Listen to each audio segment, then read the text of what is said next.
Morning, all. All right, so just some news of the day in between the first and second period of the game between Pittsburgh and New Jersey, which had a pretty evenly played first period.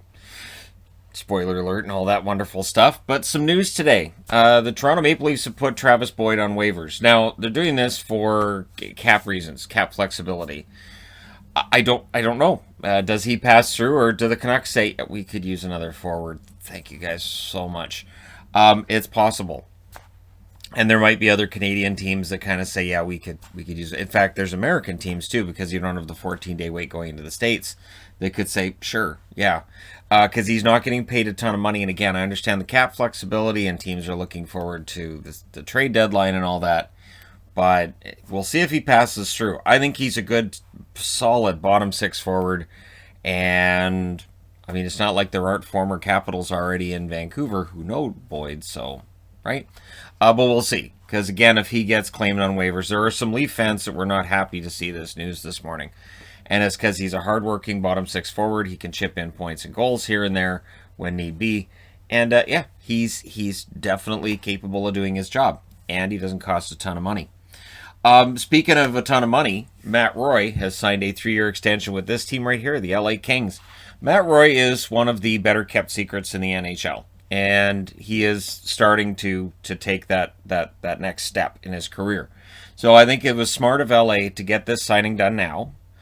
And we're going to see teams getting signings done now for two reasons. One, because it's never too early, really, to get your house in order for next season. Know where you're at with the salary cap. And two, Seattle reasons. So you got to make sure that you've got enough players that you can protect and that you can expose and who's getting exposed. And so players who are UFAs this summer, there will be some of them that get signed that might leave us scratching our heads until we remember, right, they need to expose a defenseman. They need to expose a forward. And this guy meets the criteria for exposure to Seattle Kraken. So Matt Roy will not be exposed. He'll be protected. Makes $2 million the first year, $3.25 million the second year, and $4.2 million the third year. So a very solid contract for him. And yeah, makes some nice progression there. And this year he has 7 assists in 24 games. But again, he is one of the better kept secrets in the NHL. I think he's a decent defenseman. He's not going to be a superstar, but he's a good defenseman. So solid move by the Los Angeles Kings. So Pierre LeBrun is reporting that the Board of Governors likely to vote, and we'll know the result by the end of this coming week, in all likelihood, on the draft lottery changes. You know, where teams are only allowed to win a top 3 spot twice in 5 years, and you're only winning a top 2 spot. So the last place team in the league can draft no worse than third. So there'd only be 2 positions that'd be lottery picks, and you can only win twice in 5 years. That's it. So it'll be interesting to see if the Board of Governors approve it. I think it's a decent change. It's not a huge change.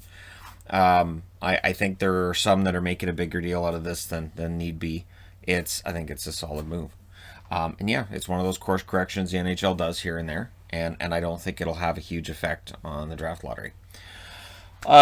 Philadelphia released this morning that Sean Couturier is being further evaluated for a lower body injury, and that they'll reveal more information tomorrow, which is likely not good news. For the Philadelphia Flyers, Couturier is, again, I've said this before, when they're playing really well, I think Couturier is their MVP.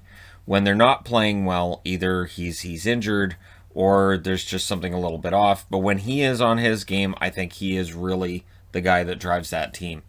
And so they'll miss him if he's out for any amount of time. And when it's this kind of a message posted on social media, it'll leave you thinking it might be a little while before he comes back. But we'll see. We'll see what they reveal. Trevor van Riemsdyk. So this is one of those look towards Seattle deals. He signs a 2-year extension with Washington. $900,000 for next year and $1 million for the year after. So this is one of those ones that I look at and I say, that may very well be for exposure reasons for Seattle.